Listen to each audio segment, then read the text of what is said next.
Arjun, today let's talk about this Dayara Bugyal trek. Now, this particular trek, I've seen beautiful pictures of it, but it seems to be out of the trekking radar in India for some reason. What makes this trek so beautiful and yet out of the radar? What you say is true, Swati. I'm surprised myself that how such a beautiful trek is not really trekked by our Indian trekkers. And it has baffled me for years because I have trekked on this multiple times, and every time I've been on this trek, I've come back more pleasantly surprised than I was the previous time. It has beautiful forests and the meadows. I mean, we talk about Ali Bugyal, Bedni Bugyal meadows to be very beautiful. I mean, you must take a look at the Dayara meadows or the Dayara Bugyal, which is absolutely exquisite. It's one of the most beautiful meadows you will ever trek on. Then we have the high points going to the Dayara top, the Bakar and the Siari this side. Exits are many. You can get off at villages like beautiful ancient villages like either Barsu or Raithal, and the routes are. It's a grand trek to do, and I'm very, very surprised trekkers in our country have not even stepped on it. It's quite sad actually then. And are there mountain views on this trek, Arjun? Oh yes, not mountain views. The mountain views are up close. I mean, you see Bandarpur is right in front of you. You see Srikhand. You see the Gangotri, other ranges of the Gangotri. You see Draupadi Ka Danda. You see a lot of mountain views, and you see them very, very close. So I mean, they're just popping off the meadows. Such kind of views are very unheard of in trekking circles actually, and that's why it surprises me why this trek is so less done. I mean, Indian trekkers must take to it.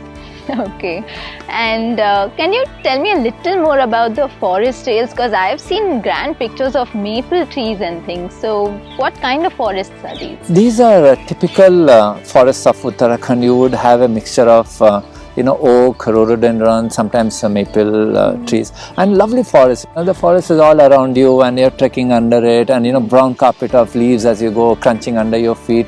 So it's a lovely forest, and then you pop out of the forest and you're into the meadows. So that's something really worth looking for.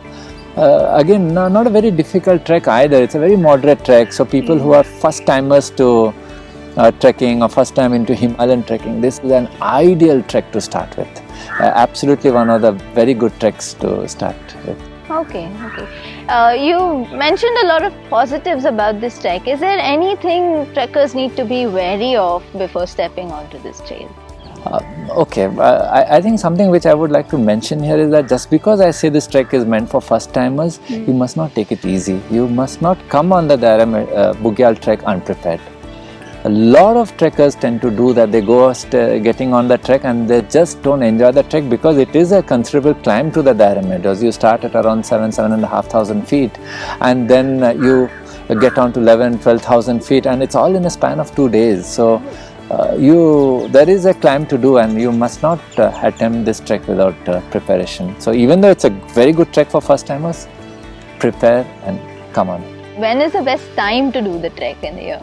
This trek can be done almost all through the year. You can start, say, from middle of May is a very good time. June is beautiful. I would say avoid July, August, and say up to mid-September. From mid-September onwards to say October, even November, it's an excellent time. In fact, you'll see the colors changing there from the lush green to a golden brown, which is again fantastic. And then winter, from mid of December to end of December is a beautiful time because it's now covered with a carpet of snow, and trekking there under snow is again a magical experience. I had no clue it was accessible in winter at all. Oh, it is. Skiing happens there in winter. Oh. A lot of not many people know this, that we do have skiing. It's a very good skiing slope because the meadows are so good. And now it's under snow, so it's lovely slopes to ski down. So of course it's a very selected skiing that happens. It's not as popular as Gulmarg or Oli or things like that, but skiing does happen there. So guys, that was Dayara Bugyal for us. Such a beautiful trek and yet so undiscovered. I think we should all know more about such Himalayan treks, and we are always discussing these Himalayan treks on my channel. We're talking about treks in Kashmir, in Himachal, West Bengal, all over India actually. So All you need to do is hit subscribe, you'll get notifications of our videos and you can watch them and learn more about the Himalayas. Thank you.